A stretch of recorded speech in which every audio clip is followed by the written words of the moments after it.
Mas quero trazer agora com você, então, essas questões pontuais referentes à América Latina, começando pelo Chile. Posse de Gabriel Boric nessa semana, né? Um novo presidente eleito, esquerda, ali no Chile. A gente já falou sobre, mas enfim, agora é a posse de fato e ele começa, então, a governar o Chile. Como que você viu? O que a gente pode esperar? Professor, conta pra gente. Olha, vocês sabem que eu sou comunista há 47 anos e o Partido Comunista do Chile, eu tive lá, visitei a sede, a secretária-geral, já morreu, Gladys Marim. O partido é o partido central na coligação do primeiro turno. Acontece que o primeiro turno nós vimos o resultado, 27 a 25, o fascista saiu na frente. E para ele pular de 25 para 50 e tantos e ganhar a eleição, ele precisou fazer amplas alianças. E quando você faz aliança, a linguagem, a moeda de troca no mundo político, mesmo no presidencialismo, não é o ministério. Então, ele montou um ministério com um perfil político-ideológico não de esquerda totalmente. Tem, claro, pessoas de esquerda. O nosso partido tem 3 ministérios e a articulação política do governo. Aquela jovem deputada que liderou aquelas greves 10 anos atrás, Camila Vallejo, é a articuladora política, uma espécie de ministra da Casa Civil dele. Né? Agora, tem outros ministros mais moderados. O grupo que dirigiu o Chile, de 1989 até antes do Pinheira, que é um fascista, né, até a Bachelet, né, este grupo chama-se até hoje concertação. Né? Eles, então, democracia cristã, Partido Socialista, mas não é o socialismo de esquerda revolucionário, é aquele socialismo europeu, né? Mais avançado até que esse do Brasil aqui, mas não é o revolucionário. Eles tiveram que fazer acordo com a concertação, senão não venceria as eleições. Né? Então, o ministério dele não é um ministério que seria se ganhasse, por exemplo, no primeiro turno. Por isso, aqui, fazendo um parênteses, é imperioso que nós façamos de tudo para o presidente Lula vencer no primeiro turno. Ele sai muito fortalecido. Não vai precisar pedir apoio para ninguém, nenhum outro partido. Né? Então, aliás, as pesquisas que estão por aí hoje dão ele com 50,5 dos válidos, ou seja, ganhando já no primeiro turno, o que é positivo, mas ainda tem muito chão pela frente. Então, a mensagem que o Boric mandou é essa. Ele tem contradições que eu não quero falar aqui agora, porque não é o momento. O momento agora é nós devemos apoiar o novo governo do Chile, um governo patriótico, progressista, que reverencia a memória de Salvador Allende. Então, vamos esperar aí alguns meses para ver como que o governo vai se desenvolver. Né? Mas estamos torcendo aqui, estamos torcendo. Claro, claro, seguimos acompanhando. A gente comentou aqui quando da vitória, né, de Boric, e realmente a gente vai continuar acompanhando para ver como se dá esse governo de esquerda ali no Chile. Peru é o seguinte, o Congresso do Peru abriu o processo de impeachment contra Pedro Castillo. Esse processo vai ser retomado agora no dia 28 de março, quando o presidente vai comparecer a uma sessão para apresentar a sua defesa. Como a gente pode entender esse processo de impeachment? Olha, ali o Peru, nós acompanhamos aqui semana a semana, né, com números. A vitória foi apertadíssima, 0,3%, 0,4%. Não é?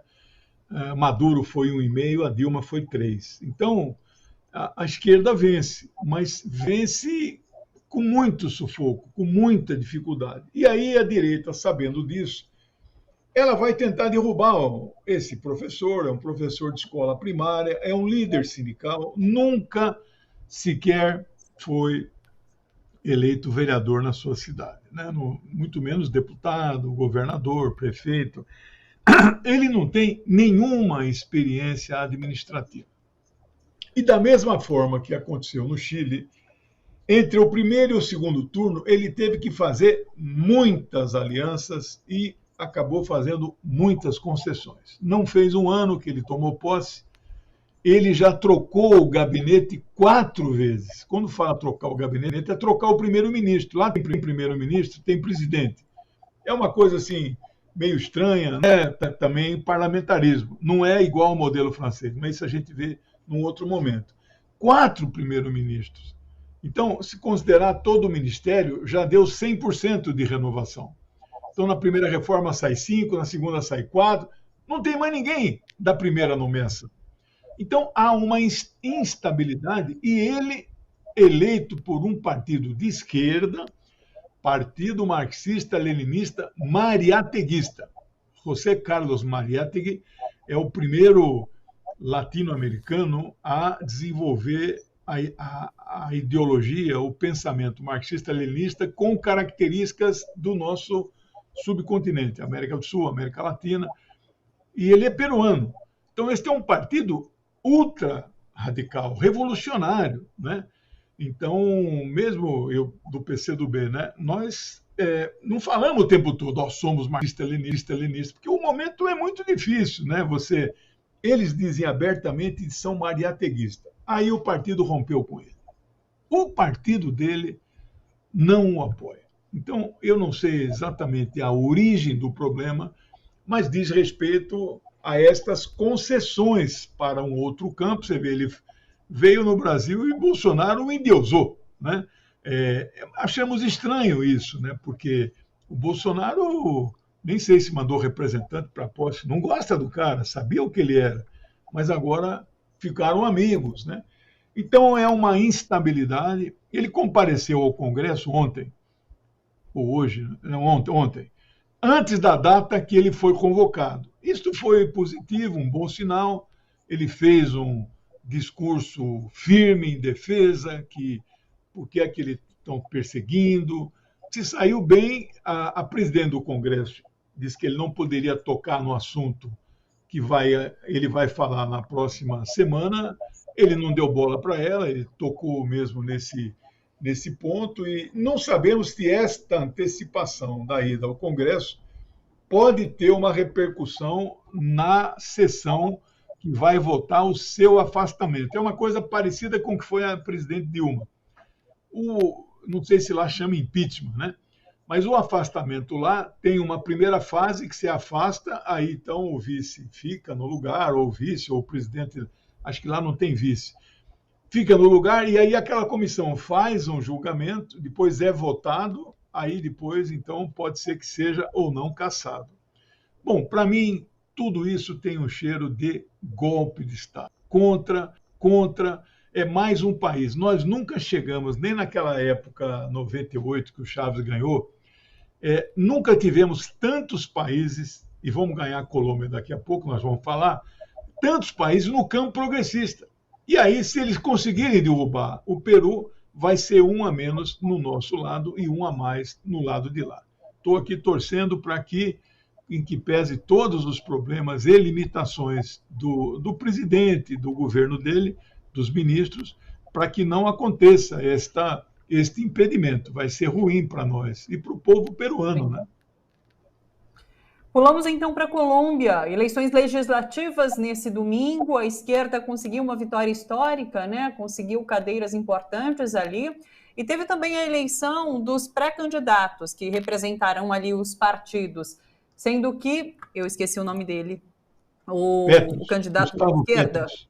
Gustavo Petros, exatamente. Liderança em relação a pesquisas eleitorais, né, ali no país. O que a gente pode esperar desse processo eleitoral? Diga. Muita coisa.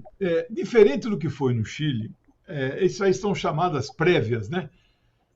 No Chile, o candidato Jadue, o nome dele, de esquerda, membro do partido, secretário-geral do Partido Comunista, ele foi para as prévias e disputou com Boric. A direita, que a prévia, qualquer eleitor vai lá e vota. A prévia é uma forma do eleitorado interferir na escolha do candidato dos partidos. Eu, pessoalmente, falo em nome pessoal, eu vejo com simpatia uma proposta como essa. A Argentina já adotou, agora a Colômbia, o Chile, os Estados Unidos, isso aí é muito antigo, né? São as primárias, né? Bom, o que aconteceu no Chile? A direita votou no Boric, para tirar o candidato comunista, que era muito mais popular, com muito mais preferência, né? Então, isso faz parte da luta. No caso da Colômbia, me parece que o Petros disputou sozinho, ninguém disputou com ele. Eles têm lá não é um partido, é uma frente lá, né, que é um conglomerado, uma coligação, uma federação de vários partidos progressistas. Eles não usam o termo de esquerda. Inclusive, os guerrilheiros das Farc, Forças Armadas Revolucionárias da Colômbia, que fizeram o acordo de paz lá, né, com aquele Antônio Manuel Santos, foi assinado lá em Cuba, em Havana, né, mas que está sendo descumprido por esse fascista que governa, né, o Ivan Duque. Né? Então, eles fizeram esta frente e escolheram o nome do Petros, e ele deu uma declaração que eu achei boa, ele não usou o termo esquerda, porque também ele foi eleito com 80%, ou seja, o povo já pré-votou nele, com uma votação muito expressiva. E aí elegeu também a Câmara dos Deputados. E nesta Câmara dos Deputados, não, a esquerda não fez maioria, porque aí são vários partidos, o Partido Comunista elegeu, fazia tempo que ele não tinha deputados, né? O pessoal que foi guerrilheiro do M19, como o próprio Gustavo Petros era guerrilheiro do M19, cujo líder era James Bateman, né? E a Farc elegeu deputados, né, mas não fez maioria. Mas qual a declaração que o Petros deu? Foi a maior votação do progressismo em toda a história da Colômbia. Então, o progressismo é todo mundo que é do progresso, todo mundo que é contra o conservadorismo, o que é velho, o que é reacionário, né? Então, vai dos comunistas até sociais-democratas, socialistas, patrióticos. Então, o perfil do Congresso, ainda que não tenha feito maioria, é um perfil muito progressista. E tudo indica que o Gustavo Petros vai ganhar as eleições, 29 de maio, no primeiro turno. Acho que vai ganhar no primeiro turno, porque a onda lá é avassaladora. É igual aqui que nós estamos vendo no Brasil, pode virar um tsunami, como a gente fala, né? O Lula daqui para frente só vai disparar nas pesquisas. Este é o meu sentimento. Pode ser que eu esteja enganado, né? E é a mesma coisa da Colômbia. Então, pela primeira vez na história das lutas populares no nosso subcontinente América do Sul, pela primeira vez estamos com grandes chances de termos um país como a Colômbia, que tem base militar dos Estados Unidos, que essa história da cocaína, do cartel, é tudo para boi dormir, é para os Estados Unidos fazerem uma intervenção direta, o FBI está lá presente, e aí, então, poderá ser governada por um presidente progressista. Ele, pessoalmente, é de esquerda, a origem dele né? E já, inclusive, deu uma opinião, porque a Colômbia é praticamente o único país que tem um acordo bilateral com os Estados Unidos. Acordo com os Estados Unidos não é igual à China. A China chama ganha-ganha, os dois lados ganham. Acordo com os Estados Unidos de livre comércio é acordo ganha-perde. Só eles ganham. Então, ele já deu uma declaração, olha, eu quero fazer a revisão deste acordo. Né? Rever taxas, rever liberações, rever índice de tarifas, etc, etc. Então, estamos muito esperançosos, queremos que o Peru resista para estarmos todos juntos, Argentina, Bolívia, né, Chile, Brasil, que vem vindo aí. Aliás, hoje faz 200 dias exatos para nós elegermos o presidente Lula no primeiro turno. É isso, querida. Muitas notícias boas, inclusive da guerra, viu? Por incrível que pareça, eu estou muito animado lá. Bacana. Professor, muito obrigada pela participação, por nos ajudar a entender, de fato, ali o que está acontecendo no leste europeu, aqui no nosso continente, também muito importante para a gente. Beijão para você, bom trabalho por aí, professor Legene. Tchau, até mais, até a semana. Legene Mirhan, sociólogo e escritor, participa sempre às quartas aqui com a gente, nos ajudando a entender geopolítica mundial e os principais conflitos, os principais processos eleitorais que acontecem nesse momento pelo mundo.